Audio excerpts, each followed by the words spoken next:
Okay, so let me share. My screen is shared. Okay. So basically, there are many parameters as we know, है ना?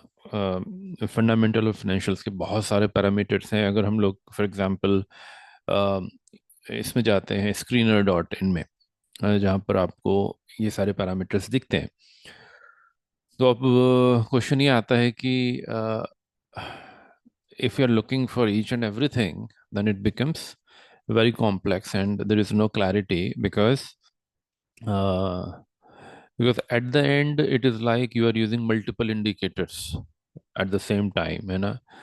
एक ही purpose के लिए multiple indicators use कर रहे हैं और आपका सेटअप बहुत ही कॉम्प्लेक्स हो जाता है and you are not able to make out the decision कि मेरे को एग्जैक्टली क्या मैसेज आ रहा है उन इंडिकेटर से. इसी तरह से फंडामेंटल और फाइनेंशियल्स का भी है. अगर आप ऐसा सोच. जी. Hello. Sorry, sorry. We lost your voice sir, in between here. समझा नहीं. कुछ योगी भाई कुछ बोले? अनिल सर आपकी आवाज थोड़ी चली गई थी बीच में ना. अच्छा अच्छा, अभी सॉरी. ठीक है. ठीक है ठीक है. तो इसलिए ये इम्पोर्टेंट है कि यहाँ पर भी वो क्लैरिटी होनी चाहिए. It is not like you use so many parameters that you are confused, but at the same time understanding each and every concept is also important. So आप अपने को समझ में सब कुछ आना चाहिए, but then finally we have to make a selection of the most important factors जो हमें एक क्विक व्यू दे दें कंपनी के बारे में. ठीक है. तो उसी के बारे में अगर हम बात करें तो जब हम फंडामेंटल और फाइनेंशियल्स की बात करते हैं तो हम देखना चाहते हैं कि कंपनी का टॉप लाइन ग्रोथ कैसा चल रहा है ना? बाकी मार्जिन्स कैसे हैं, प्रॉफिट कितना कमा रही है, ईपीएस में ग्रोथ हो रहा है कि नहीं हो रहा है, ऑपरेटिंग एफिशिएंसी क्या है, अपना डेट चुका पाएगा नहीं चुका पाएगा, कैपेक्स कर रहा है कि नहीं कर रहा है, एसेट्स हैवी कंपनी अगर है तो उसके एसेट्स में बढ़ोतरी हो रही है कि नहीं हो रही है, कैश फ्लो कैसा है, प्रमोटर कितने इंटरेस्टेड है, राइट? तो अगर आप ये सारी चीजें किसी एक स्कोर कार्ड के थ्रू देख पाए तो that would be very very helpful. That was the reason I came up with score card model. तो if you able to see my screen, यहाँ पर मैं आपको 10 पैरामीटर दिखा रहा हूँ जो मैंने सेलेक्ट किए हैं फॉर इवेल्युएशन. ठीक, quick evaluation. There many but I have selected a combination of 10 जहाँ पर आपको अलग अलग एंगल से अलग अलग पर्सपेक्टिव से कंपनी के बारे में पता लगता है. But then there comes the question कि क्या हर पैरामीटर का वेटेज सेम है क्या, है ना? तो हर पैरामीटर का वेटेज सेम नहीं हो सकता, है ना? It would be different.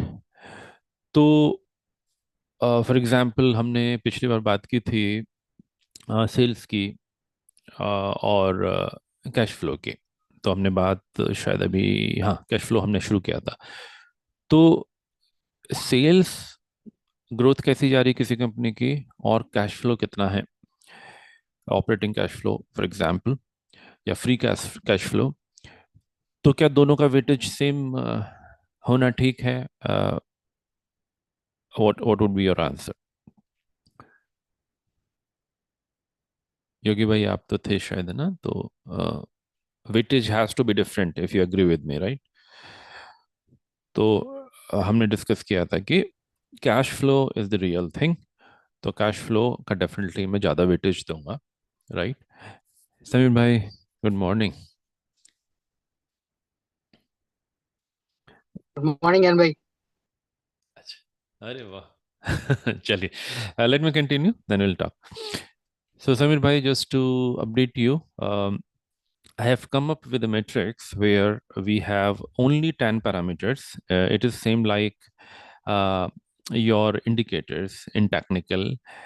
Similarly, you have ratios in fundamental and financials, right? So using too many too many indicators causes confusion and you're not able to reach to any conclusion, and a decision making becomes very, very difficult. Similarly, when we analyze fundamental and financials, if you use too many indicators, too many ratios, then again you are confused, because one thing might be saying something, another thing might be saying something else, and they may be just opposite of each other, right?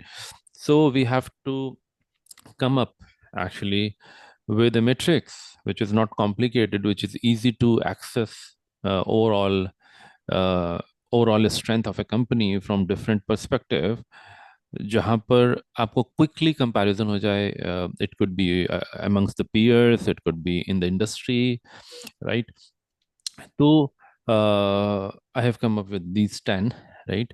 And then these 10 are looking at the company from multiple perspective, from the perspective of profit, their growth, operating growth, EPS growth, how capable they are to pay their interest if they loans, right?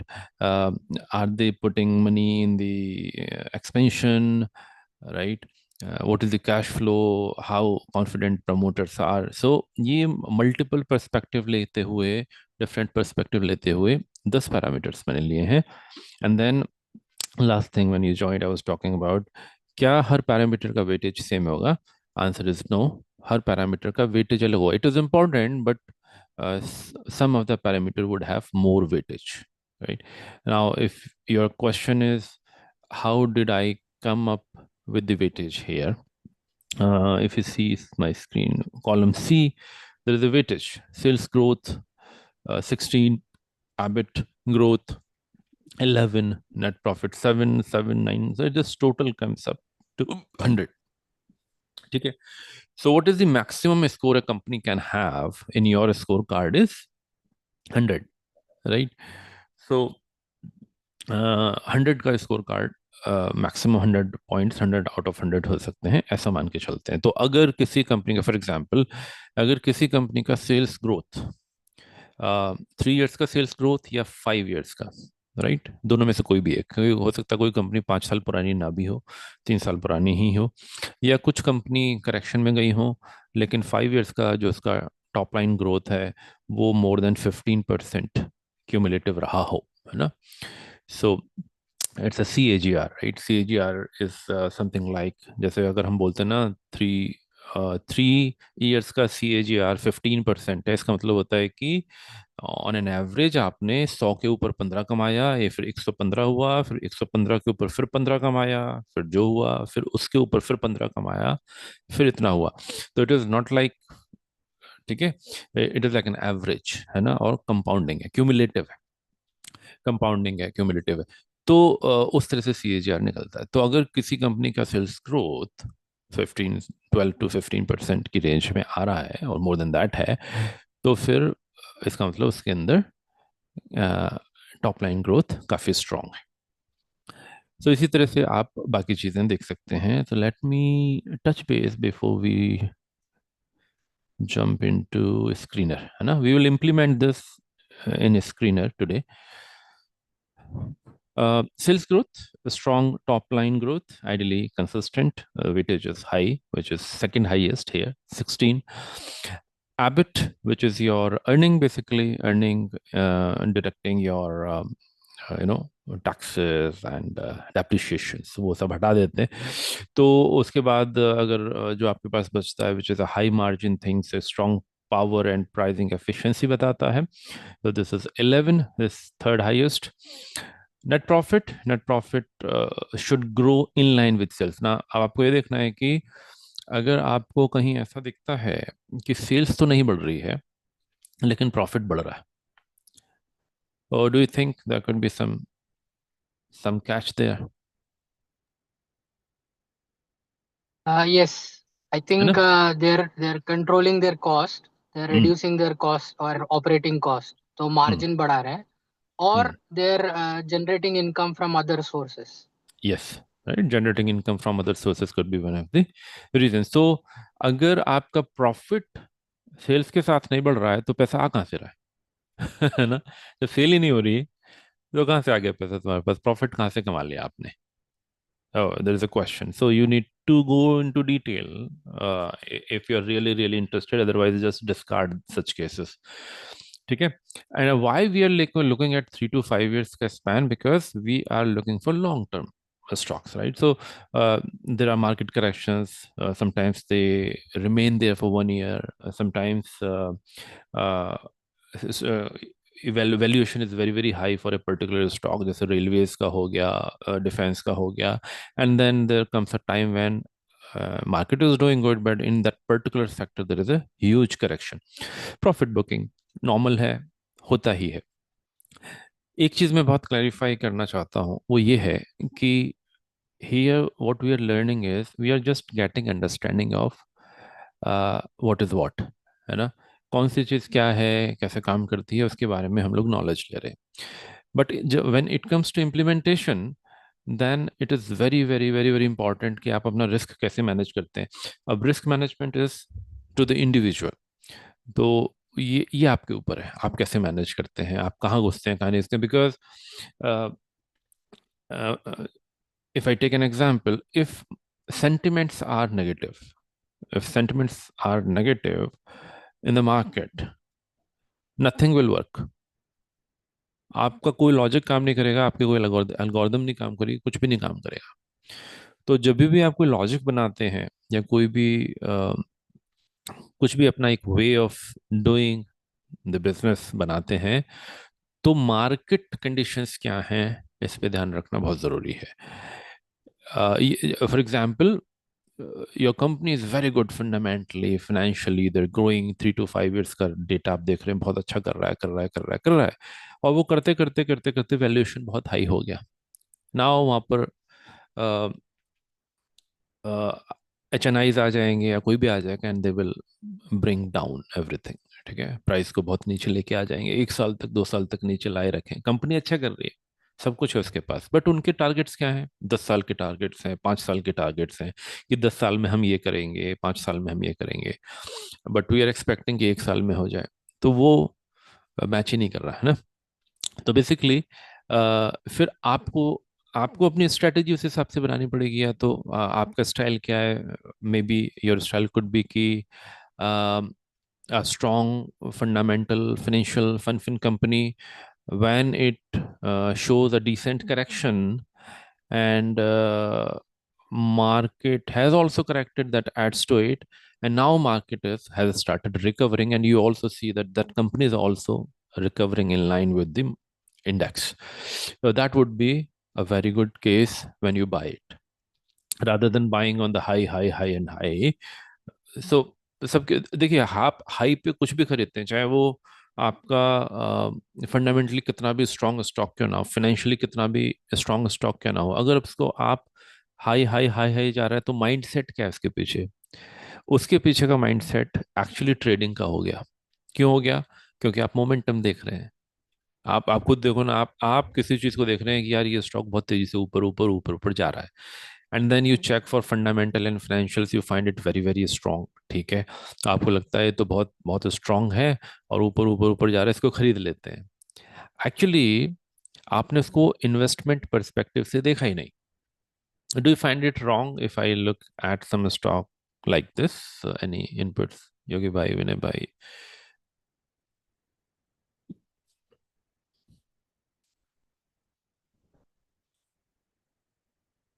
Okay, योगी भाई कुछ कहना चाह रहे हैं? Hello. हाँ जी, हाँ जी, अब आई आवाज आपकी. हाँ जी सर, राइट राइट, जैसे सर आपने कहा बिल्कुल सही है कि हमारा एंट्री टाइम जो है, किस टाइम एंटर करना है स्टॉक्स में, that is very very crucial जी जी. इन कंटेक्स्ट टू कि how the stock is currently performing. So ये चीज मतलब इसमें कोई सिर्फ शक नहीं है कि एंट्री टाइम उतना ही जरूरी है, मतलब जितना हम एनालिसिस करते हैं, जी. और we should have to wait for the right time. हाँ हाँ, वो उसके लिए अलर्ट्स हैं, है ना, कि ठीक है जब मार्केट करेक्ट करेगा स्टॉक भी, और स्पेशली अगर बहुत हाई वैल्यूड है. अब इसमें ये क्वेश्चन आ सकता है कि यार मैंने आज अलर्ट लगाया, वो तो 1 साल बाद आएगा या 1.5 साल बाद आएगा, तो मैं खाली बैठा रहूंगा क्या? It's a continuous process. जो आपने 1.5 साल पहले लगाया होगा ना, वो आ जाएगा. तो right, once you are in a process, तो उसके बाद वो अलर्ट्स आपको बीच बीच में आते रहेंगे, और जब जब आएंगे, जब जब फेवरेबल कंडीशंस होंगी, जब आपको लगेगा कि वैल्यूएशन भी बहुत ज़्यादा नहीं है और स्ट्रॉन्ग स्टॉक है, देन यू कैन, और टेलविंड्स भी है सेक्टर में, then you can put your money there. तो ये गलतियां बहुत होती हैं कि मुझे लग रहा है मैं एक स्ट्रॉन्ग फंडामेंटल फाइनेंशियल स्टॉक में अपना पैसा लगा रहा हूँ, लेकिन मैं ये ओवरलुक कर रहा हूँ कि वो ऑलरेडी हाईली वैल्यूड है, valuation is very very very very high. तो वैल्यूएशन अगर बहुत हाई है, तो चांसेस क्या है कि अगर मार्केट करेक्शन में गई, तो आप देखना, मार्केट अगर करेक्शन में जाती है तो जितने भी हाई वैल्यूड स्टॉक्स होते हैं सबसे ज्यादा वही गिरते हैं, है ना। रेलवेज में आपने देखा होगा, डिफेंस में आपने देखा होगा, तो जिसमें सबसे ज्यादा वैल्यूएशन दिख जाएगा ना, जो वो वही सबसे ज्यादा गिरेगा मार्केट में। तो बी केयरफुल, अगर आप किसी चीज़ को बिल्कुल हाई पे ले रहे हैं और अच्छा है, then risk management becomes very very crucial. फिर आपका ऐसा नहीं है कि 30% नीचे गया तो ही आप वहां से निकल रहे हैं, फिर आप गलत कर जाएंगे, क्योंकि वो 30% नीचे जाने पे तो खरीदने का मौका था और आप उस वक्त निकल रहे हैं, राइट। तो वो आपका फिर पैसा लॉस में जाएगा। Okay. Right, sir. But sir, yeah, it tests your patience हाँ, very well. Yeah. Right right. तो हाँ, लेकिन वो करना पड़ेगा। आगे चलते हैं। Net profit should grow in line with sales, definitely बहुत ज़रूरी है कि इस बात को आपको देखें। तो अब आप बोलोगे कि क्या मैंने इस चीज़ को चेक किया है कि सेल्स और नेट प्रॉफिट इन लाइन है कि नहीं? हाँ, डेफिनेटली हमारे स्कोर कार्ड में जब आप देखेंगे तो आपको वहाँ पे नेट प्रॉफिट का स्कोर भी दिखेगा और आपको सेल्स ग्रोथ का स्कोर भी दिखेगा। अगर दोनों के स्कोर पॉजिटिव हैं, यानी सेल्स ग्रोथ 16 है और नेट प्रॉफिट 7 है, तो यहाँ पे ना मॉडल को मैंने वैसा नहीं बनाया। It is not quantitative in a manner, यानी कि आपको दो ही वैल्यू दिखेंगी, या तो 0 दिखेगी या 16 दिखेगी सेल्स ग्रोथ के केस में। तो 0 कब? जब 12 से नीचे होगा तो आपको सेल्स ग्रोथ नहीं दिखाई देगी, है ना, इट वुड बी 0। और अगर 12 के ऊपर होगा तो 16 दिखाई देगी। तो इधर यू गेट 0 और यू गेट 16। आबिट के केस में भी इधर यू गेट 11 और यू गेट 0। तो आप बोलोगे कि यार ये तो कुछ बहुत ज़्यादा डिटेल्ड वैल्यूएशन, तो डिटेल्ड में हम अभी जा भी नहीं रहे। डिटेल्ड में इसलिए नहीं जा रहे हैं कि अब अभी हम सिर्फ ऊपर ऊपर से देखना चाहते हैं कि कहाँ पे कितनी कंडीशन यस और नो की जैसी है। मतलब हम ये नहीं देख रहे कि कितनी है, क्योंकि हम कॉम्प्लिकेटेड नहीं बना रहे हैं अभी। नेक्स्ट लेवल पे हम इसको वहां तक भी ले जाएंगे, लेकिन फिलहाल के लिए इट इज यस और नो। तो if it is yes, then you get that number, if it is no you get 0। आगे जाके we also give negative marking for something red flag is there, तो वो बाद का काम है। फिलहाल के लिए जो अभी हम डिस्कस कर रहे हैं फर्स्ट स्टेज पे, वो है कि it is only a switch on और off. If it is on you will get the mark, if it is off you will get 0। तो उस हिसाब से देख रहे हैं, ठीक है। तो जो कंडीशंस हम बनाएंगे स्क्रीनर में, वो ऑन ऑफ कंडीशंस होंगी सिर्फ।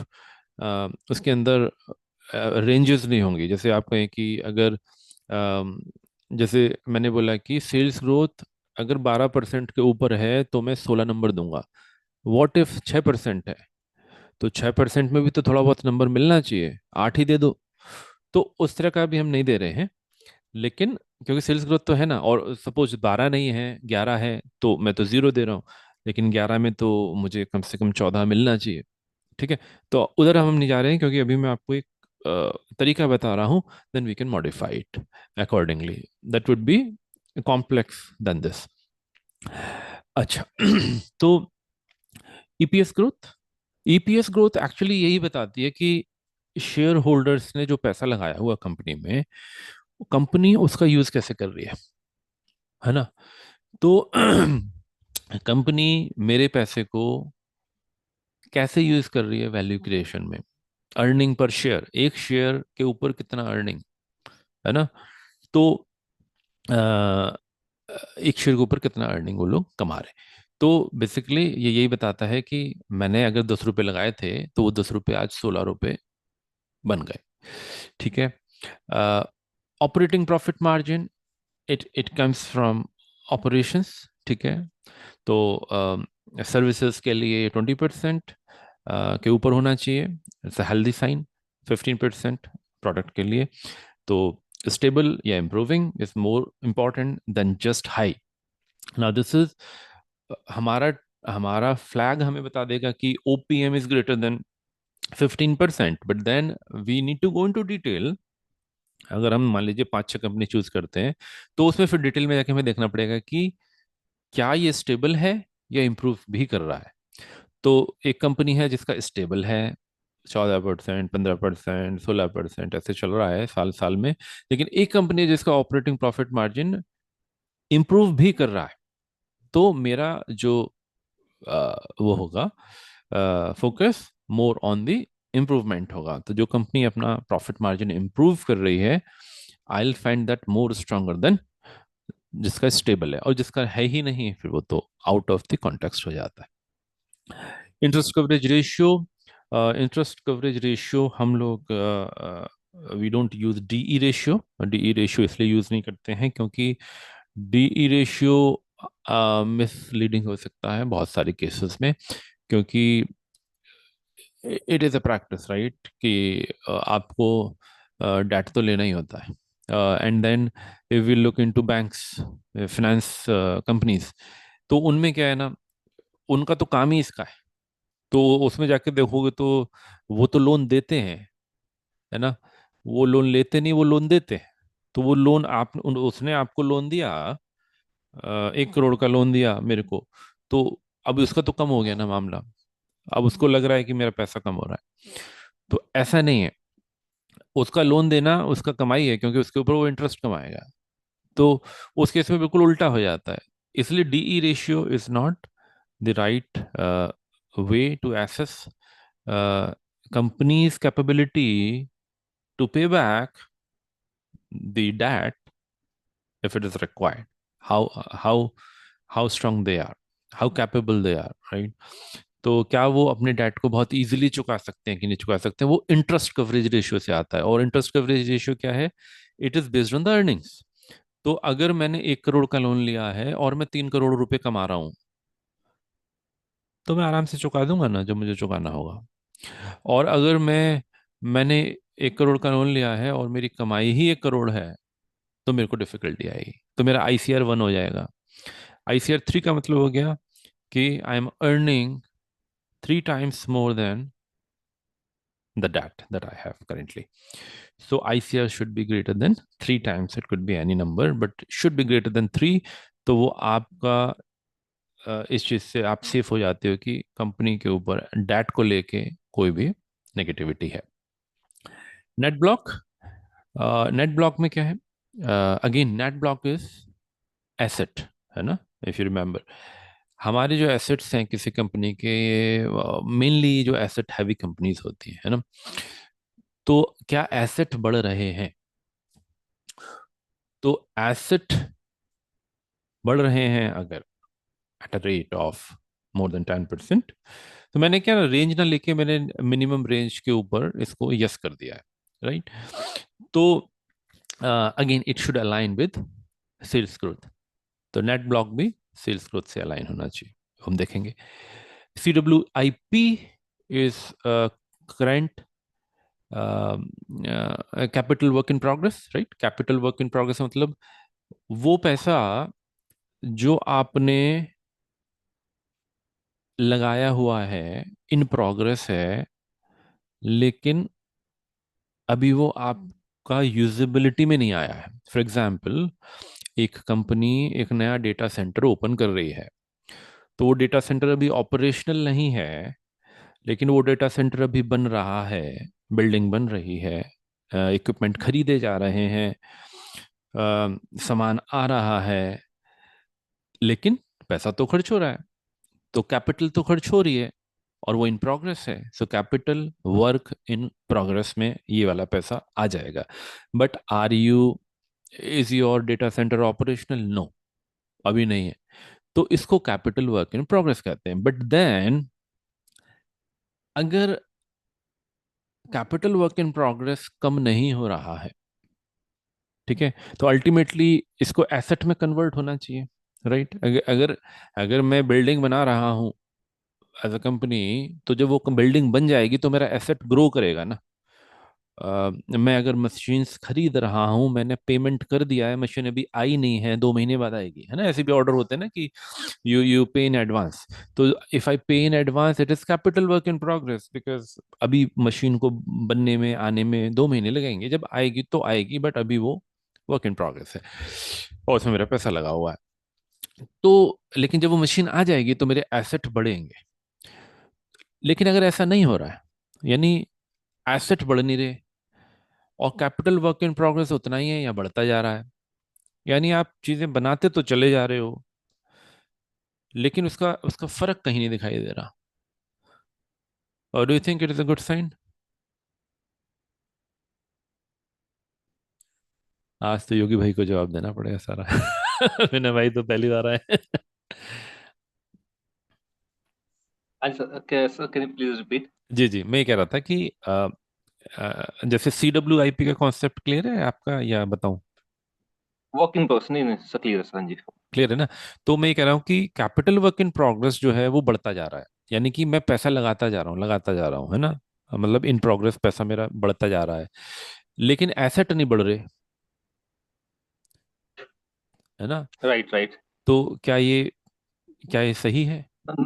Not a good sign. है ना, नॉट अ गुड साइन। तो हमें इसको एसोसिएशन में देखना पड़ेगा कि क्योंकि कैपिटल वर्क इन प्रोग्रेस क्या होगा ना, ऐसा भी हो सकता है कि हॉल्टेड प्रोजेक्ट नहीं होते, 3 साल से पड़ा हुआ है, तो मैंने तो पैसे लगा दिए ऑलरेडी, लेकिन काम चल रहा है और 3 साल से चल ही पड़ा है, तो ये तो पेंडिंग हो गया, तो वो CWIP में दिखाता रहेगा।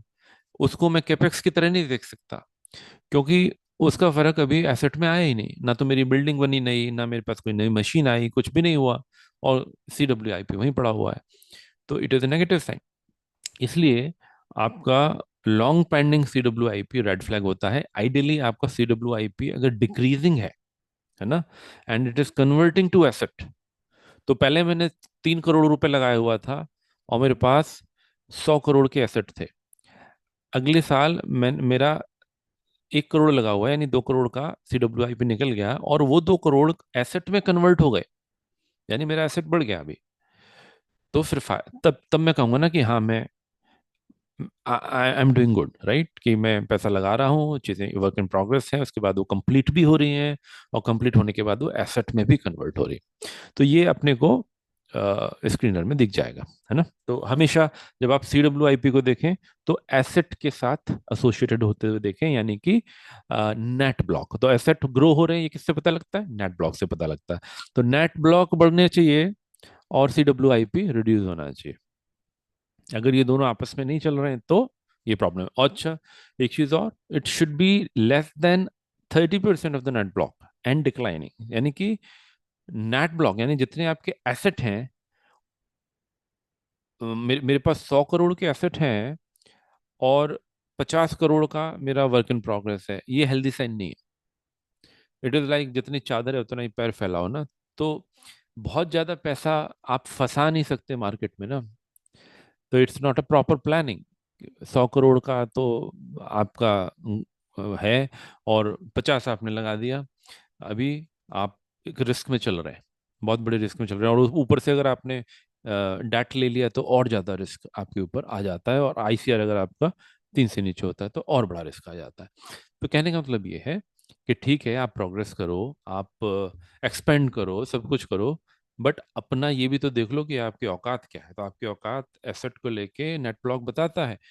तो जितना आपका एसेट है, जितना एसेट वैल्यू है, उसका 30% से नीचे ही आप अपना CWIP में लगाएं।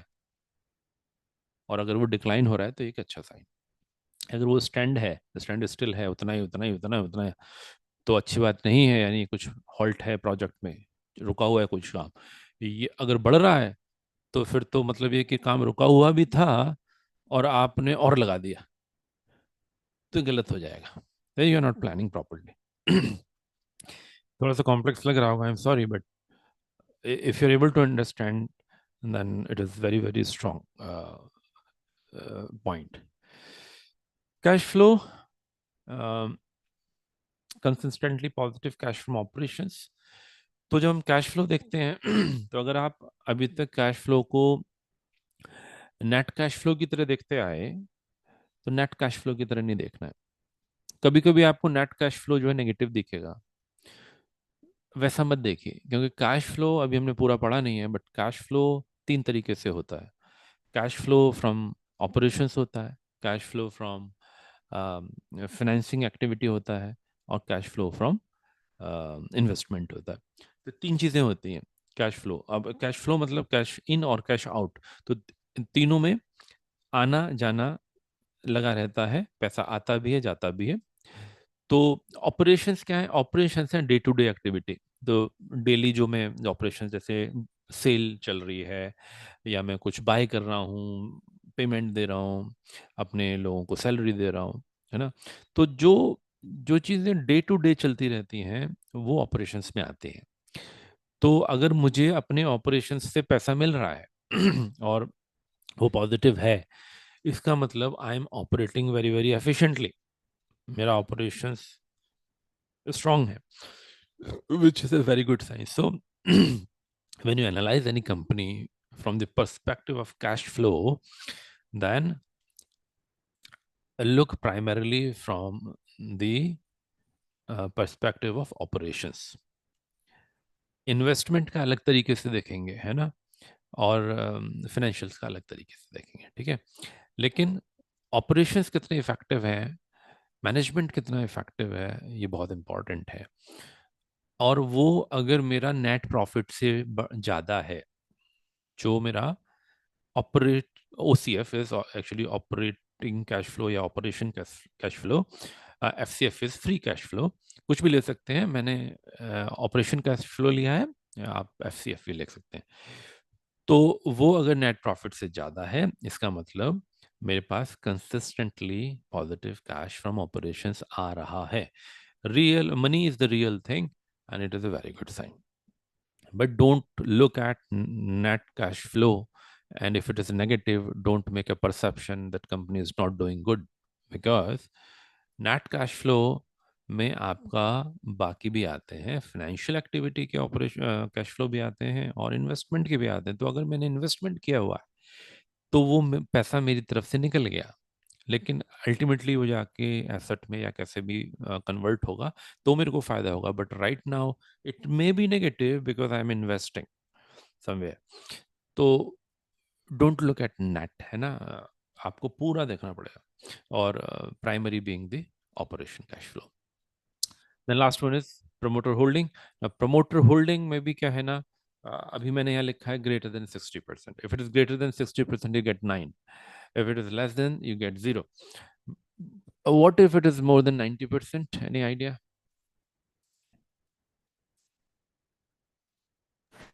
So then liquidity issue might be there. Sorry, थोड़ा समझ नहीं पाया, फिर से बोलेंगे भाई।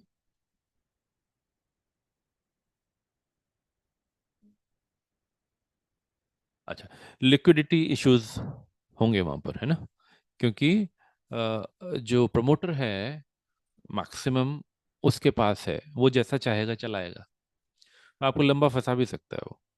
तो उसने होल्ड किया हुआ है, बट उसके पीछे इंटेंशन कुछ भी हो सकती है। So liquidity becomes a question if it is more than 90%. So it has to be greater than 60% because that shows that there is a stability and there is strong commitment, right? जो large cap होते हैं ना, उसमें तो already लोगों का commitment अधिकतर होता है, लार्ज कैप में जो आ जाते हैं। लेकिन जो कंपनी ग्रो कर रही है अभी वहाँ नहीं पहुंची है, स्मॉल कैप है, माइक्रो कैप है, मिड कैप है, उन कंपनीज में प्रमोटर का कॉन्फिडेंस होना ज़्यादा मायने रखता है ना। एक चीज़ ऑलरेडी बन चुकी है, लार्ज कैप बन चुकी है, तो उसमें कॉन्फिडेंस तो ऑलरेडी होगा ही। बट अगर आप specially you are more into small and mid caps, micro caps, तो वहाँ पर प्रमोटर होल्डिंग का वेटेज थोड़ा ज़्यादा हो जाता है ना। तो उसका भी ध्यान आप रखें। Suppose you are comparing two companies, एक छोटी कंपनी जो मिड साइज कंपनी है और एक बड़ी कंपनी जो लार्ज कैप कंपनी है, और लार्ज कैप कंपनी में प्रमोटर का होल्डिंग ज़्यादा, सॉरी स्मॉल कैप में या मिड कैप वाली कंपनी जो आप देख रहे हैं उसमें प्रमोटर का होल्डिंग ज़्यादा है और इंक्रीज हुआ है। लार्ज कैप में वही है जो पिछले 3-4 साल से चल रहा था। तो you don't see any transformation going on in that large cap, but यहाँ पर आपको दिखता है कि यहाँ ये एक ग्रोइंग कंपनी है और यहाँ पर प्रमोटर का कॉन्फिडेंस ज़्यादा निकल के आ रहा है, तो मैं उसको ज़्यादा वेटेज दूंगा। I have more chances for this company to grow and become a large cap some later in some time, right? Okay, so these are 10 parameters. Jin 10 parameters को हम लोग implement करेंगे, and you're looking at the company from all the perspective, right? जो हमने बात की थी, sales से, प्रॉफिट से, ग्रोथ से, इंटरेस्ट से, एसेट ग्रोथ से, या कहिए कि केपेक्स के पॉइंट ऑफ व्यू से, कैश फ्लो के पॉइंट ऑफ व्यू से, प्रमोटर के पॉइंट ऑफ व्यू से, सारे पॉइंट ऑफ व्यू इसमें कवर्ड है ना। अब पॉसिबिलिटी तो हंड्रेड्स की हो सकती है, but then I have come up with this only, and then weightage has been given accordingly. I've also taken help of ChatGPT and AI model to come up with the weightage. ठीक है, तो weightage किसका कितना होना चाहिए, क्या क्या range होती है, वो सारी चीज़ें मैंने वेरीफाई करके मल्टीपल मॉडल से then I have come up with this. You might like to change it और you might like to consider some other parameters, आपके ऊपर। मेरा आइडिया सिर्फ इतना है, I am giving you my model